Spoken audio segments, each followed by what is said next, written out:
Entonces, en la clase de hoy vamos a cambiar completamente de tema, no completamente, pero algo de tema, y vamos a hablar de otro sistema sensorial, que es el sistema olfativo. Según el programa, estaba gustativo, pero es mucho más fácil empezar por el olfativo. Así que vamos a empezar con el sistema olfativo, que vamos a darnos cuenta que es primo hermano del sistema gustativo y en verdad son muy difíciles de separar. Probablemente hay que pensarlos como olfatorio, gustatorio, cuando hablamos ya a nivel de cerebro completo. A nivel de célula y de anatomía uno los puede distinguir, pero vamos a ver que en algún momento sus funciones van a ser similares. Como yo no trabajo en esto, aquí yo tengo probablemente voy a tener que hacer unas pausas donde tengo que mirar mi torpedo. Eh, Así que eso. También tengo que mirar mi WhatsApp porque pregunté a un experto una duda y eventualmente me va a contestar. Listo. Entonces, ¿de qué se trata? Lo que vamos a hablar en las siguientes clases. En general, en muchos libros de neurociencia y neurofisiología van a encontrar esto como los sistemas de detección de químicos. ¿Mm? Entonces, los olores y los sabores son químicos que vienen desde el medio ambiente. Los sentimos en un lugar específico, los olores principalmente en la nariz. Bueno, los químicos en general, en la nariz tenemos receptores y vamos a hablar sobre esto, están aquí en el bulbo olfatorio. Y el sentido del gusto es más complicado porque hay receptores no solamente en la lengua, sino que hay receptores en otros lados también. Y como ya les spoileé, estos de alguna manera conversan y vamos a hablar sobre eso al final de las clases. Entonces, primero vamos a partir por el sistema olfatorio, que es relativamente más simple. Es más o menos evidente para nosotros que tenemos un sentido químico, y ese sentido químico está en la nariz. Y es, digo más o menos evidente porque si está mirando mi carita, si yo hago esto, entonces ahora ya no siento, ¿cierto? Al tapar la nariz disminuye mucho la sensibilidad a olores, no completamente, pero disminuye bastante. Eh, Porque también puede haber entrada por la boca y hay un flujo de aire retronasal. Entonces puede, de hecho hay, movimiento de aire hacia adelante eventualmente. Entonces, por eso eventualmente puede haber algo de olor, ¿ya? También puede haber, ya les spoileé, en la lengua también hay receptores, ¿ya? Que son gustativos ojo, la cosa se pone más complicada. Ya, pero tratemos de centrarnos solamente en la parte de los olores. Entonces, esta es la cavidad nasal. Este es un corte, un dibujo de un corte vegetal de una cabeza humana. Aquí en amarillo está una estructura del cerebro que se llama bulbo olfatorio. Ahí están las neuronas y lo vamos a ver en las siguientes diapositivas. Aquí hay esto de aquí, de este color crema, amarillo claro, quién sabe cómo se llama, es hueso y hay unos agujeros y esto se llama placa cribiforme. Criba es como un colador. Entonces, a través de esos agujeritos pasan y lo vamos a ver las células. Entonces, aquí está el epitelio olfatorio. Ahora esto ya es un zoom. Aquí están las neuronas olfatorias sí, aquí están. Y vamos a ver con detención en la siguiente diapositiva probablemente que, si se fijan, aquí hay unas cositas. Esas cositas son los cilios. Entonces, no sé si esto ya lo han visto en fisiología. Vamos a tratar de no cruzar contenidos con fisiología, pero tengo que hablarle de la célula. Entonces, aquí es donde ocurre la transducción y vamos a ver eso con más detalle. Aquí están los somas, si se fijan, esos engrosamientos son los somas de las células. Y por aquí van los axones de estas células que hacen sinapsis aquí en el bulbo olfatorio y vamos a ver dónde hacen sinapsis. Entonces, en dos palabras, ya se pueden imaginar, los odorantes son estas moléculas que vienen por el aire, se particionan aquí, aquí no está mostrado, pero hay una capa de moco, y en el moco están aquí, se particionan y entran y son sensadas por estas neuronas que tienen esos cilios. ¿A dónde va la información? Porque ya hemos visto bastante o algunas cosas de la anatomía del sistema somatosensorial, por ejemplo, entonces ya sabemos que todo esto tiene que ir al cerebro y probablemente va a una región específica. La respuesta corta es va a regiones. ¿Qué tan específico? Bueno, ahí está todavía la pelea. Entonces, vamos por partes. Aquí están los receptores olfatorios en la cavidad nasal, en los nervios olfatorios. Aquí está el bulbo, que es esa parte, lo voy a mostrar de nuevo. El bulbo es esta parte. Hay neuronas ahí que vamos a ver. Después del bulbo salen axones, que se llama el tracto olfatorio. Aquí está a la derecha. Aquí es como se ve en humanos. Vamos a ver que en otras especies se ve bien diferente. Aquí se ve, este es el bulbo olfatorio. Eh, esto está aquí, no está fusionado con el resto del cerebro. ¿Ah? Está unido al cerebro por parte de este tracto olfatorio. Y de aquí vienen las siguientes partes donde están las conexiones del sistema olfatorio. Entonces, lo primero y lo más obvio es que las conexiones van a esta región que se llama corteza piriforme. Esta es una estructura bastante antigua, es una arquicorteza, algo que viene muy antiguo del cerebro desde los reptiles. Por eso se llama arquicorteza, es muy antigua en términos evolutivos. Hay otras regiones a donde van los axones, al tubérculo olfatorio, a la amígdala y a la corteza entorrina. La amígdala nos ha sonado probablemente, quizás yo les he hablado, si no, le spoileo. La amígdala está involucrada con el procesamiento del miedo. Esto no me canso de decirlo en los cursos. Esto no significa que sea el centro del miedo, como muchos creen y como muchos e incluso psicólogos lo definen así. No hay un centro del miedo, ¿ya? No hay una región en el cerebro específicamente relacionada con eso. Ustedes le quitan la amígdala y el animal sigue teniendo miedo.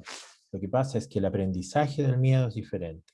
Entonces, la amígdala está relacionada con ciertos aprendizajes y ciertos aspectos del miedo, cierto procesamiento del miedo, pero no es el centro del miedo, no hay un centro del miedo. ¿Ya? Y también hay información que va a la corteza entorrina. La corteza entorrina va a un lugar bastante conocido ya para nosotros, que es el hipocampo, del cual hablamos cuando hablamos de memoria de aprendizaje y de la sinapsis un poco, y al final del curso el Bernardo Morales les va a volver a hablar del hipocampo como centro relacionado con ciertos aprendizajes de ciertas cosas. ¿Ya? No es el centro de la memoria. No hay un lugar donde sea, oh, ahí está toda la memoria, el proceso de la memoria. No, tampoco es así. ¿Ya? Hay varios que lo creen, pero no es así. ¿Qué significa esto? Que en la práctica, que vaya a varios lugares y de estos lugares vaya a otros. Si se dan cuenta de todas estas regiones que están aquí, donde estoy moviendo mi mouse, salen axones que van al hipotálamo, al tálamo, a la corteza orbitofrontal. De hecho, desde la corteza piriforme van también directamente axones a la corteza orbitofrontal. ¿Qué significa eso? Significa que el procesamiento de los olores, de los químicos sentidos por las células olfatorias, eh, lleva información a centros que procesan diferentes cosas. Eh, ya hemos visto que el hipotálamo está relacionado con el sistema autonómico. El tálamo es un centro de relevo. Si se fijan aquí, hay una gran diferencia con con el sistema somatosensorial y con otros sistemas sensoriales que vamos a ver en el futuro. Aquí el tálamo no es un núcleo de relevo. ¿Se acuerdan que la información en el sistema somatosensorial del ganglio de la raíz dorsal pasaba a la médula, de la médula al tálamo y del tálamo a la corteza somatosensorial? Aquí no hay tálamo entre medio, no hay un relevo en el tálamo. El tálamo viene, pero está al final, está como posterior, porque probablemente los principales procesamientos iniciales ocurren aquí, en la corteza piriforme y en la corteza orbitofrontal, y lo vamos a ver en la siguiente o la subsiguiente diapositiva. ¿Ya? Entonces, hay información olfativa. La información olfativa también tiene un componente emocional. Hablamos que el dolor tenía un componente emocional. La información olfativa tiene también un componente emocional. Eso en nosotros no es tan claro, pero en animales ciertos olores tienen una reacción de miedo. ¿Mm? Los roedores, por ejemplo, uno de los estresores de los roedores es el olor a gato, o la orina de gato. Entonces hay, y esto da miedo incluso si nunca han visto un gato. Entonces, ¿cómo se interpreta? Bueno, hay algunos tipos de receptores que están relacionados con eso, tienen un ligando que está en la orina del gato, y eso genera una respuesta al miedo. ¿Y por qué ocurre esto? Bueno, porque en la evolución la evolución premió, entre comillas, a los que podían huir frente a esos olores. ¿Mm? No es que el padre le dio al hijo o a la, bla, bla, bla, como algunos creen. ¿Mm? No, no. Entonces probablemente con ciclos y ciclos de evolución, se, comillas, premió a los que podían reconocer esos olores y huir. Ya, entonces el procesamiento de los olores está en varios lugares, ¿ya? Y hay procesamiento, digamos, emocional. También hay un componente emocional y hay olores, ustedes saben también, eh, hay olores que generan, por ejemplo, arcadas. Ciertos olores, olores que se llaman pútridos, generan el reflejo de la arcada. ¿Mm? Eso viene aquí, en el hipotálamo. Entonces, hay cosas importantes de la biología relacionadas con el sistema olfativo. Y el sistema olfativo nos da información importante del medio ambiente. Nosotros crecemos en ciudades, bla, bla, bla, y no estamos expuestos a ciertos olores o estamos expuestos a un cierto rango de olores. Aquí hay que pensar un poco más en los animales en la naturaleza que están expuestos a otros olores. ¿No? Vamos a volver sobre eso varias veces. Esto es del otro libro, esto es del Candel, es la misma idea. Aquí está el epitelio olfatorio, aquí todo esto es la cavidad olfatoria, aquí están los odorantes que vienen de esa flor, aquí está el bulbo olfatorio, el tracto olfatorio, y llega aquí a esto que le llama corteza olfatoria, ¿no? Que en verdad es la corteza piriforme. Lo van a ver, si van a distintos libros, lo pueden ver como corteza olfatoria o como corteza piriforme.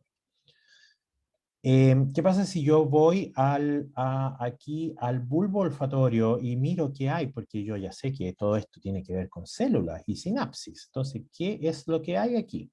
Vamos a ver esto en otras diapositivas también. Aquí abajo se representa, mi pantalla es re mala, entonces la otra, entonces no veo muy bien. Aquí esos puntos azules son las moléculas de odorante. Aquí están esas rayitas que casi ni se ven, son los cilios, porque estas células tienen cilios. Ahí están los receptores para odorante, ahí ocurre la transmisión, la transducción química.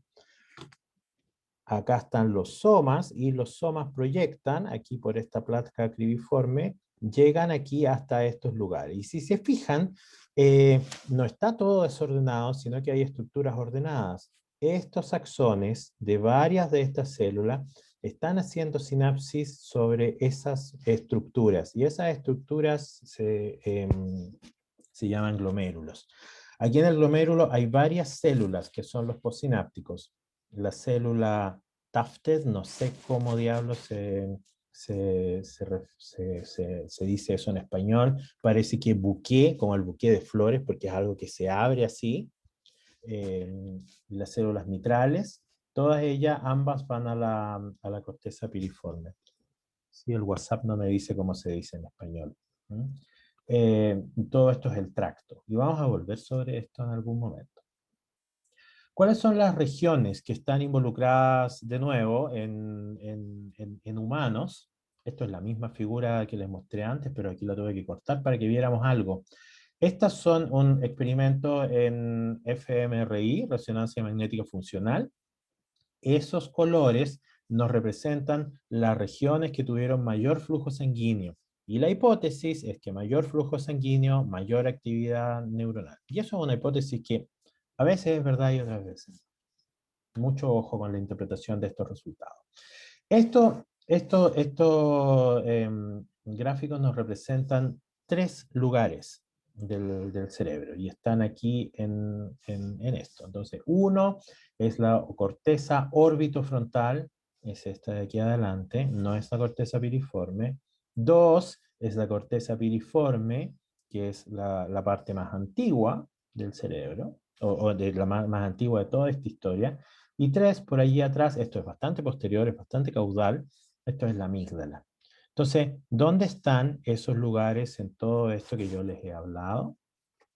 Entonces, aquí está la corteza piriforme, vamos a mirarla, acá está la corteza piriforme, que es la arquicorteza. La corteza orbitofrontal recibe input de la corteza piriforme, ¿ya? Y la amígdala recibe input del bulbo olfatorio. Entonces volvamos para tratar de entender un poco ese mono. Entonces la información viene aquí, hacia 2 y hacia 3.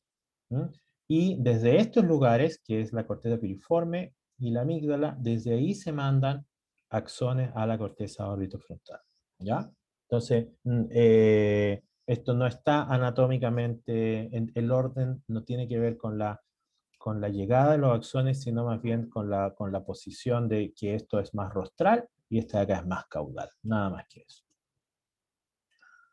¿Cómo se compara esto con otros animales? Porque nosotros hemos escuchado que el sistema olfatorio de nosotros es bastante malo, en cambio el sistema olfatorio de los perros es una maravilla, ¿no? Entonces, ¿cuánta área tenemos nosotros comparados con otros animales? Nosotros estamos acá. Tenemos un área como de más o menos 10 centímetros cuadrados. La rata tiene más o menos un poco más, probablemente 15 centímetros cuadrados. Los números están en el Purbes. Sin embargo, el cerebro de la rata es mucho más pequeño que el cerebro de nosotros. Entonces aquí está en B a la izquierda, este es el cerebro de la rata o del ratón. La rata es más grande, pero proporcionalmente son la misma idea. Los bulbos olfatorios en roedores son bastante grandes comparados con la corteza. Esto de acá es la corteza. Si se fijan, la corteza en ellos es plana, no tiene circunvoluciones. En nosotros, cada una de esas rayas son circunvoluciones porque hubo un aumento en la superficie de la corteza y por eso ocurren todos esos plegamientos en nosotros los humanos. Aquí, esas cosas que casi ni se ven, amarillito, ese es el bulbo olfatorio en nosotros. Entonces ahí es donde viene la información desde las células olfativas, las neuronas olfatorias que están en el epitelio.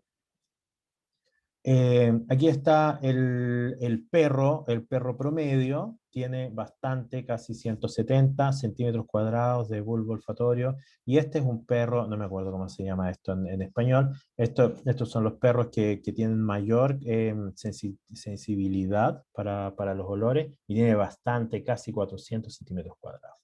Entonces, uno podría pensar que hay un correlato anatómico entre qué tan relevante es el sistema olfatorio o la información olfatoria en diversas especies. En nosotros los humanos, comparado con otros, es bastante menos relevante, comparado con la rata o los roedores en general, ¿ya? Pero funciona.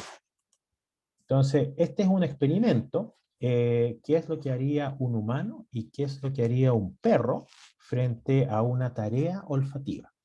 Y la tarea olfativa es seguir el rastro de un olor. En este caso, aquí al perro está entrenado para sentir el olor de ese pajarito que no sé cómo se llama. Entonces, lo que se hace es que se pone el pajarito y se arrastra por el piso. Aquí en el humano no se le pone un pajarito, se le pone otro olor para que lo haga. ¿Qué es lo que hace el perro? En rojo está la trayectoria. Y si se fijan, lo que va haciendo es que el perro se va moviendo y está siguiendo la trayectoria. Entonces, pero fíjense con atención cómo son esos movimientos. De un lado para el otro, de un lado para el otro, de un lado para el otro, de un lado para el otro, de un lado para el otro. ¿Mm? Esa trayectoria se llama ortogonal. Es ortogonal la trayectoria del perro a lo que va resultando ser el trazo del olor. Entonces el perro va haciendo así, ortogonal frente a la trayectoria. ¿Qué es lo que hace el humano? Ahí está dibujada la trayectoria del humano para ese experimento. La misma idea, es ortogonal. Entonces hacemos lo mismo nosotros, lo mismo que el perro. El perro y nosotros somos mamíferos, así que tampoco es tan raro que se haga así. Entonces, estas son algunas de las cosas importantes de cómo funciona, las características del sistema olfatorio. En nosotros los mamíferos tenemos una trayectoria ortogonal de búsqueda. Hay discriminación entre isómeros, y creo que viene en la siguiente diapositiva. Eso significa que moléculas que son muy parecidas y tienen uno de los carbonos, por ejemplo, en una posición versus otra, nosotros podemos distinguirlo. Igual que los perros. Entonces, hay bastante sensitividad en esos aspectos. Entonces, podemos discriminar isómeros. Podemos detectar, incluso nosotros los humanos, ciertos odorantes a muy bajas ppm, es la forma en que se mide la concentración, partículas por millón, y vamos a ver un gráfico sobre eso. Y algo muy interesante, según la concentración de ciertos odorantes, esto no es verdad para todos, para ciertos odorantes, según la concentración va a ser la sensación del olor que vamos a tener. En general nosotros podemos distinguir entre olores placenteros y olores,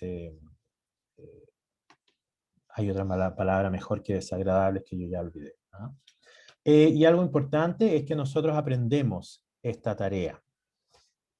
Entonces, esto es igual, yo no sé si en este curso hablamos si tenemos que haber hablado de esto, de la sinapsis y del hipocampo y del LTP y de las tareas de navegación espacial que hacía el animalito. Se le ponía en esta piscina y el animalito tenía que buscar dónde estaba la plataforma en esta piscina con agua. Entonces la primera vez se demoraba 40 segundos, la siguiente se demoraba menos.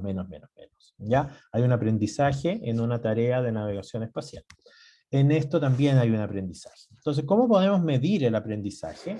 Esto es un experimento, si no me equivoco, esto es en humano. Entonces lo que se mide en dos cosas. Es la desviación, qué tanto se desvía aquí, miren la cosita, qué tanto se desvía de la trayectoria y cuál es la velocidad. Entonces, yo no sé si ustedes han mirado un gráfico alguna vez, porque este es un gráfico no tan fácil. Entonces, cuando uno se enfrenta a un gráfico que tiene varias cosas, hay que ir por partes y hay que definir y ver qué cosas tiene. Bueno, tiene dos colores, listo, vamos por los colores. Entonces, habitualmente la izquierda es lo primero que uno mira, y el que hace la figura tiende a empezar por la izquierda. Entonces, aquí está la desviación media en metros, cuánto se desvía en todo el experimento. Entonces, en el día 1 se desvió, aquí nos pusieron el día 0. La cosa es que miren estos puntos y la raya de tendencia, hay menores valores de desviación a medida que se hace varias veces la tarea. Entonces, el cuarto día tenemos menos desviación, se desvía menos. Entonces, hay un aprendizaje. ¿Qué pasa con la velocidad? Es el rojito. La velocidad al día 1 está aquí, al día 2 es mayor. Entonces hay un aumento en la velocidad. Lo hace más rápido. Y esto es interesante. Entonces, estas dos cosas son medidas de que hay un aprendizaje en la tarea, en esta tarea, que es seguir un odorante. Nosotros podemos distinguir o censar ciertos odorantes a muy baja concentración. El ozono, por ejemplo, a concentraciones casi es como 2 partes por millón, más o menos. Este es un gráfico un poco complicado en lo cual lo que se mide aquí abajo es lo que se le aplica, son los partes por billón en este caso, la concentración, y abajo, arriba es el porcentaje de veces que lo identifica correctamente. Entonces se le dan distintas veces olores y tiene que la persona identificar y apretar con un botoncito. Entonces, cuando lo hace más del 50% de las veces eso es considerado que siente, que puede identificar el olor. Menos del 50% de veces significa que está al azar. Así es el experimento. Entonces, cerca a 10 partes por billón, eso son concentraciones bajas. Hay otros odorantes que también, que miren, puede distinguirlo a concentraciones similares. Podemos distinguir isómeros. Aquí están dos isómeros, D y L, carbo, esta cosa de acá, carbona. Y nosotros los identificamos como olores muy diferentes. Entonces, hay discriminación de isómeros.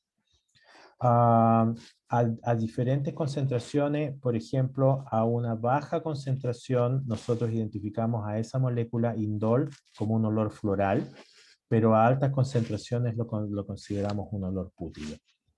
Yo he vivido esto en el laboratorio, en algunos de los laboratorios donde estaba, trabajaban en olores, y si uno se acercaba a donde estaba, cuando preparaban los olores florales, efectivamente eran una patada, algunos. Hay reacciones, hay centros en el cerebro ahora que están más involucrados en ciertas tareas. Lo voy a preguntar de otra manera. ¿Hay un mapa de olores en el cerebro?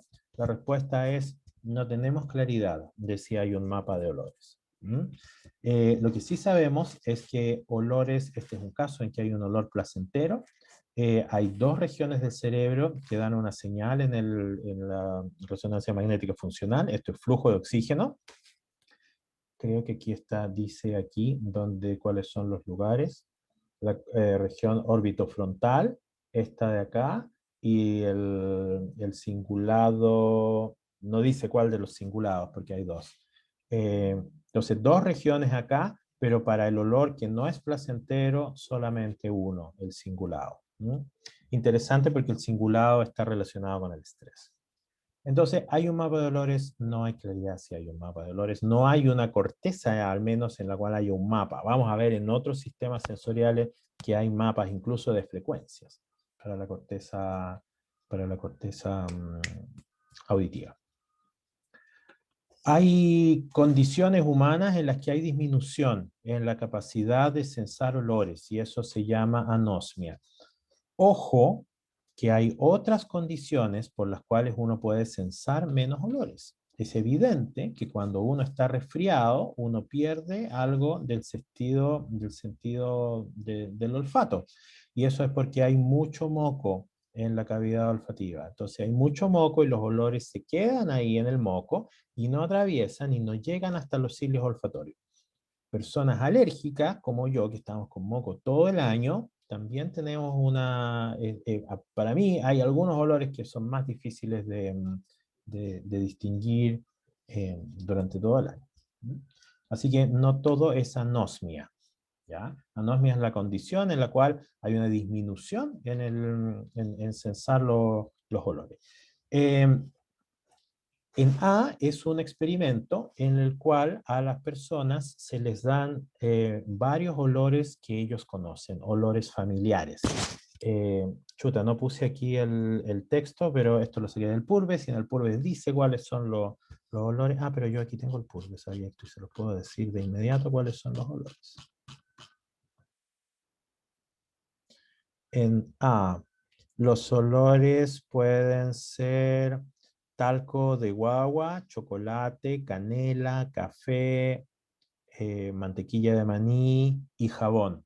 Como pueden ver, son olores que nosotros están en nuestra vida y son olores que nosotros conocemos. Entonces, el experimento es cuál es la frecuencia, o la representación es aquí, cuál es la frecuencia de personas que pueden reconocer un número de olores. Entonces, los sujetos normales, los verdes, casi el 85% de la población puede reconocer 6 a 7 olores. Eso es bastante. Más o menos el 7% de la población puede distinguir 5, el 5% de la población 4, y así. Entonces, en verde es la población general, que le vamos a llamar normales. Sujetos con anosmia, la mitad de ellos reconoce 0. ¿No? Entonces, de eso estamos hablando. ¿Ya? No hay reconocimiento, hay pobre reconocimiento. Eh, eh, 15% reconoce 1, más o menos 20% de ellos puede reconocer bastantes olores, ¿ya? Pero probablemente tienen problemas, por eso son anósmicos. Por eso no están en el grupo de la población general.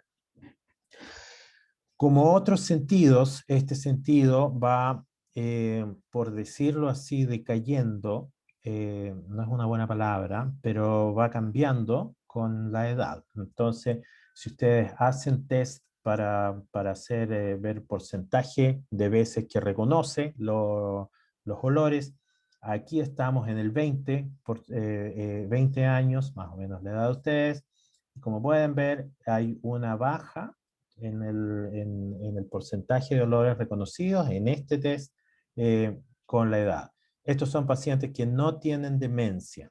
Pacientes con Alzheimer tienen una disminución en estas tareas olfativas porque Alzheimer es una enfermedad neurodegenerativa, hay muerte neuronal, empieza en el hipocampo, por eso hay cosas de la memoria que están afectadas, pero después hay muerte neuronal en todo el cerebro. Entonces eso también llega a las partes que tienen que ver con la corteza olfativa. Aquí a la derecha es la imagen, esto es una reconstitución de cuáles son las regiones que tienen mayor señal de flujo de sangre en la resonancia magnética. Aquí están las que ya conocimos, el cingulado. Aquí abajo están los bulbos olfatorios. Esta es la corteza. Estos son los bulbos olfatorios, no se ve muy bien. Aquí hay uno, aquí está el otro. Esto es la corteza piriforme. Y aquí en los que están pacientes más envejecidos, se ve que hay menos regiones que aumentan el flujo de sangre, y la teoría es que las regiones que tienen actividad neuronal. Entonces, cambia con la edad. Déjenme ver si ya me soplaron, ¿cómo se decía? Células en penacho, no sé. Ya. Entonces, déjenme ver si me faltó decir algo.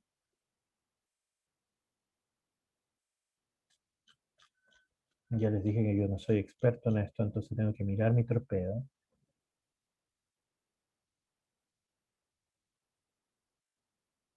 Creo que lo dije todo.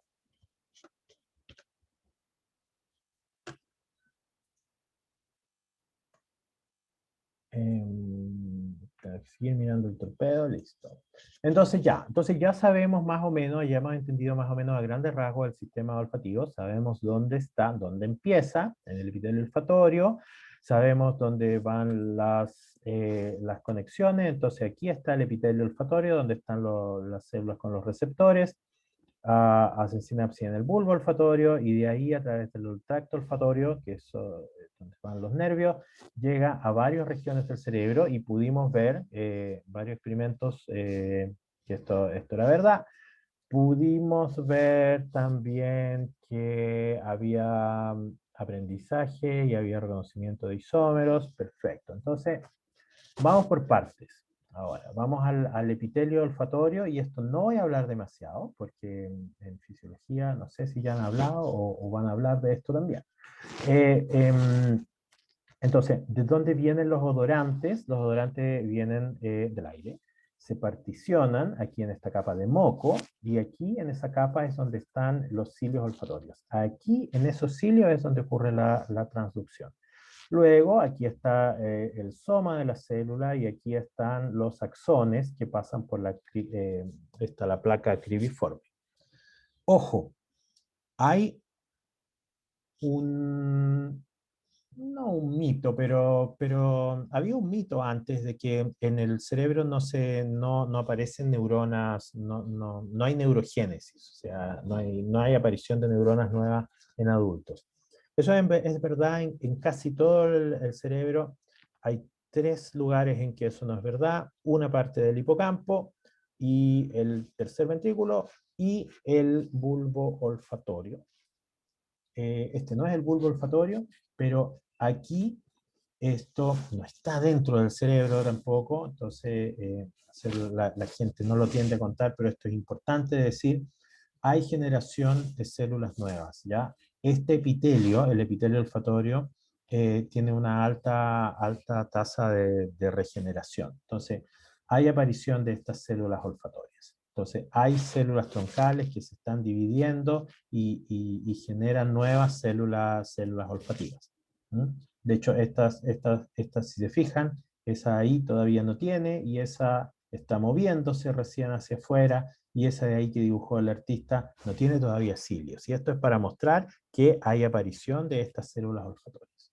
También se llaman receptores olfatorios. O neuronas, no sé. ORN significa neuronas receptivas olfatorias. ¿Cómo ocurre el proceso de transducción? Hace muchos años sabemos que ocurre en los cilios, no en el soma. ¿Mm? Hay receptores para olores. Hay muchos receptores de 7 segundos. En general no. Todos los que conocemos son de la familia de los 7 segmentos de transmembrana. Conocemos más o menos 350 o 400 que están identificados en el genoma nuestro. Pero hay más de 1000 proteínas o genes que tienen esta forma, esta propuesta, estructura que caería en esto, que no sabemos qué hacen. ¿Ya? Entonces, como no sabemos qué hacen, le pusimos un nombre súper astuto y se llama receptores huérfanos, orphan receptors.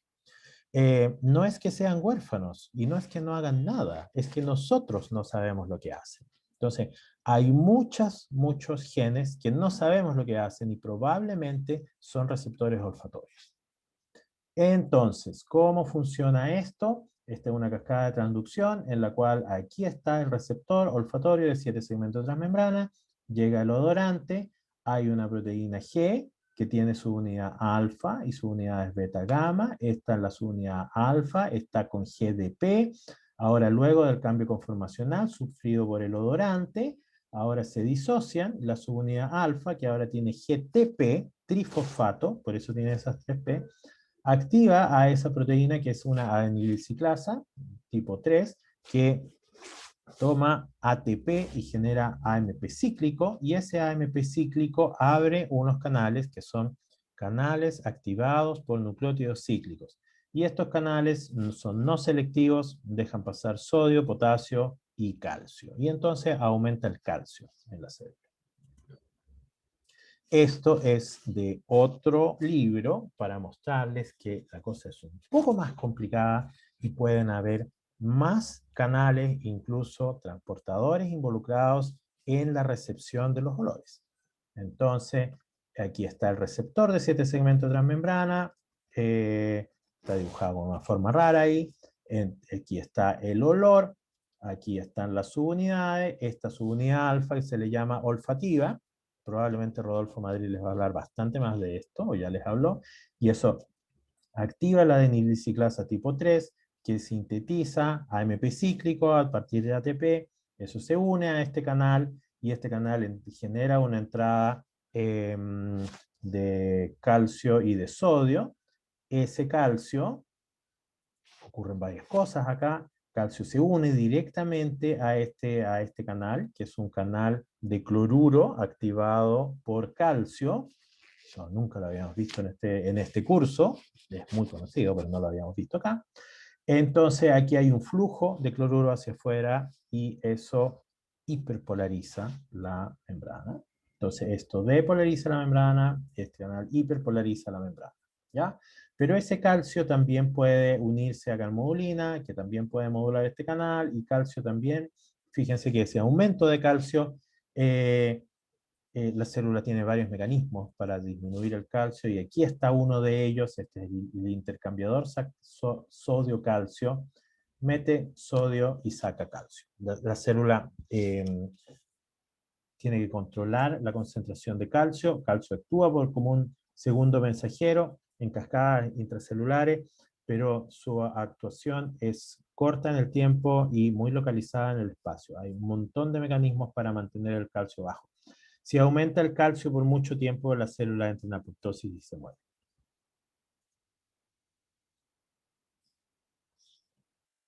Eh, Déjenme ver la siguiente. Nos vamos a ir moviendo cada vez más lejos de la célula. Entonces, déjenme pensar esto. Listo, ya pensé. Como ya les dije, hay muchos genes que están relacionados con olores. Ahora, la pregunta es, ¿un olor, un receptor o un receptor por olor? Y aquí la cosa se pone más complicada, porque la sensación de un olor es algo que se genera en varias regiones del cerebro. Entonces, un olor para nosotros, el olor de café, por ejemplo, son un montón de químicos, no es un solo químico. El olor o la fragancia de un perfume son varios químicos también. El olor de una flor o de una fruta son varios químicos. Entonces, lo que a nosotros nos puede parecer un olor son en verdad varios químicos, varios odorantes que están involucrados en la sensación que nosotros llamamos olor. ¿Qué pasa a nivel de las células? Las células olfatorias, las neuronas olfatorias, expresan un solo receptor para odorantes. ¿Ya? ¿Lo dije bien? Lo dije bien. Pero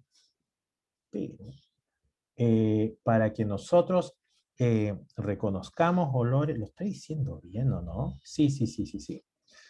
Para que cuando nosotros reconocemos un olor, el olor a chocolate, por ejemplo, son varios, aquí voy a usar este como ejemplo, son varios receptores que se activan, cada uno en una célula específica, ¿ya? Porque cada receptor se expresa en una sola célula. Entonces, para este tipo de combinación de olores, por ejemplo, digámosle chocolate por decir cualquier cosa, tenemos la activación de varias neuronas que expresan todos esos tipos de odorantes.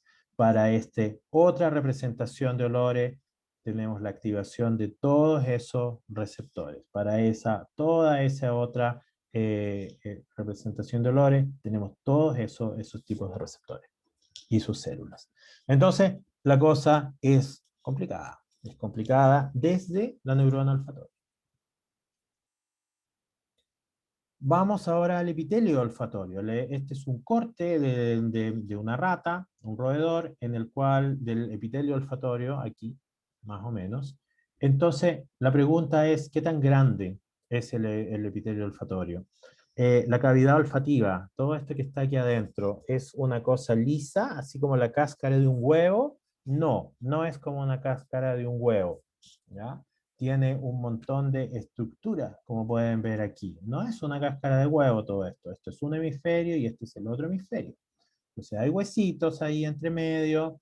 Eh, Todo esto de acá, de ese color, es que hay células epiteliales. Entonces hay una gran superficie donde están las células epiteliales. No están solamente abajo del bulbo olfatorio.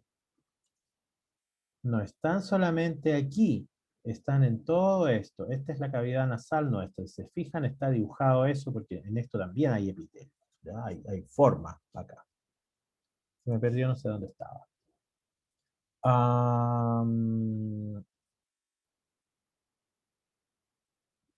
No me acuerdo qué es esta de diapositiva. Si no me equivoco, yo ya les dije que yo no soy experto en esto, entonces tengo que mirar el coso y no quiero decirles una mentira, así que vamos a ver lo que sé. Si no me equivoco es la degeneración, claro. Entonces esto es para mostrarle que esto es un epitelio que se regenera. Aquí está en el día 0 el epitelio normal. ¿Qué es lo que estamos viendo? En ese color son los núcleos de las células. Entonces esto es un epitelio olfatorio normal. Se hizo un procedimiento químico en el cual se puede remover esto, ¿ya? Y si pueden, y si ustedes se fijan, después de varios días el epitelio olfatorio se va renovando. Entonces, hay células, como les mostré antes, hay stem cells, células troncales que van regenerando este epitelio. Este epitelio se regenera.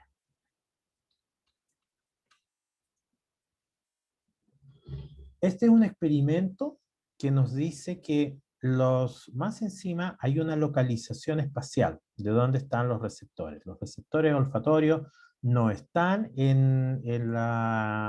como una sopa. Esto no está como una sopa, sino que hay una organización. Entonces, ¿qué es lo que estamos viendo aquí? Este es el cráneo de la rata. Esto aquí es la cavidad olfatoria. Está dibujado de ese color el epitelio olfatorio. Cada uno de estos son cortes y se pueden ver ustedes que, de nuevo, esto no es como una cáscara de huevo, así lisito y que no hay nada. Hay huesos entre medio, ¿ya? Entonces, y esto genera una gran superficie. En azul están marcando las células para que nosotros veamos dónde está el epitelio. El epitelio es bastante grande.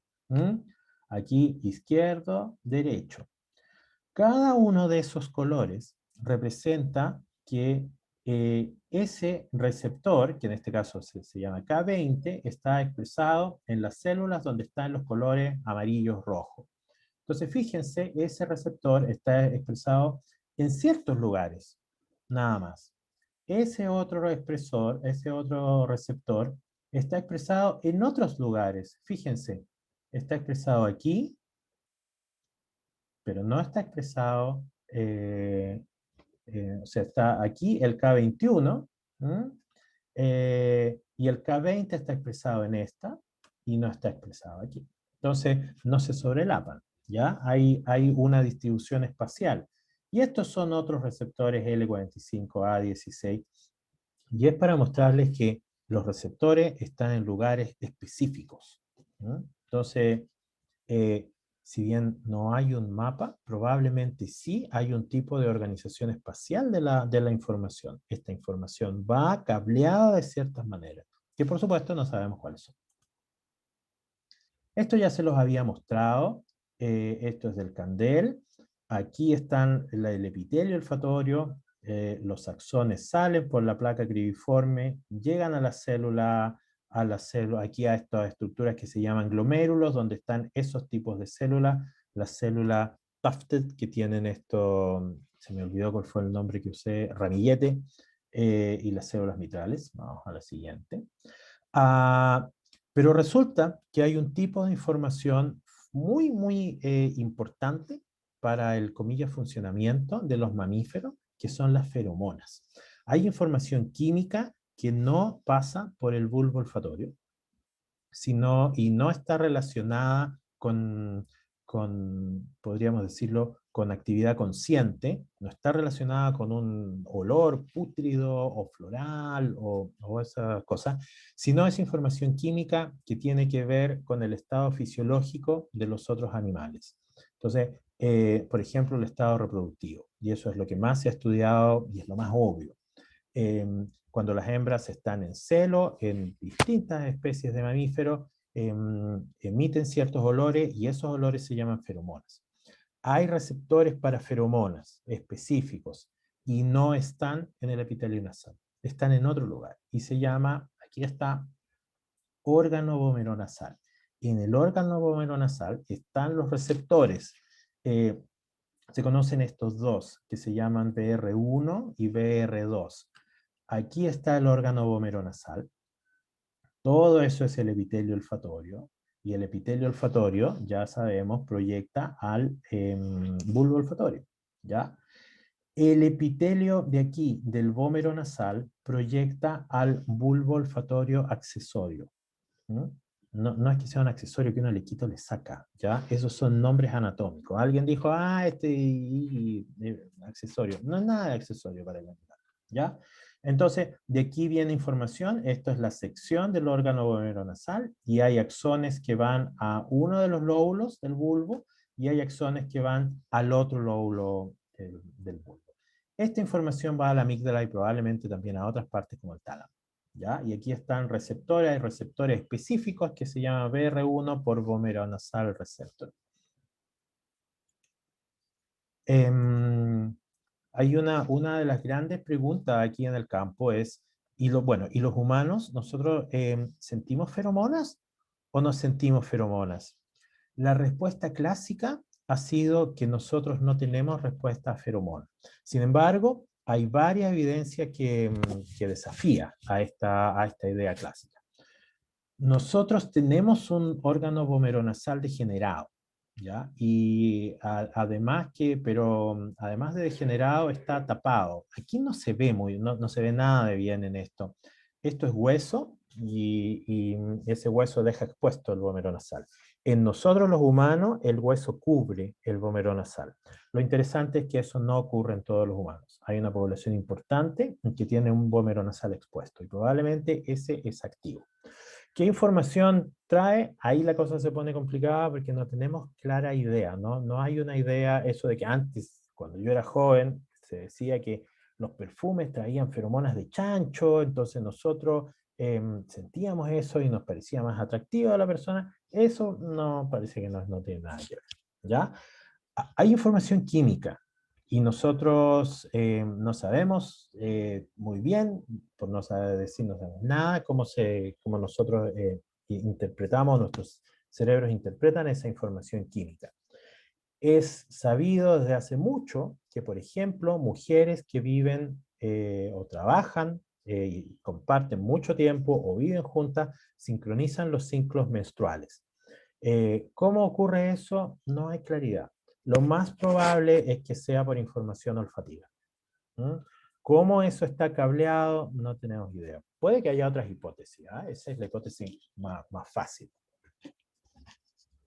Entonces, nosotros es probable que también tengamos algo, o algunos de los humanos tengan información relacionada con feromonas, pero todavía eso no es claro.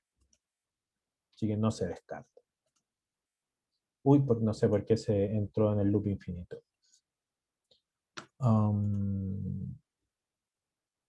Déjeme ver cuánto falta.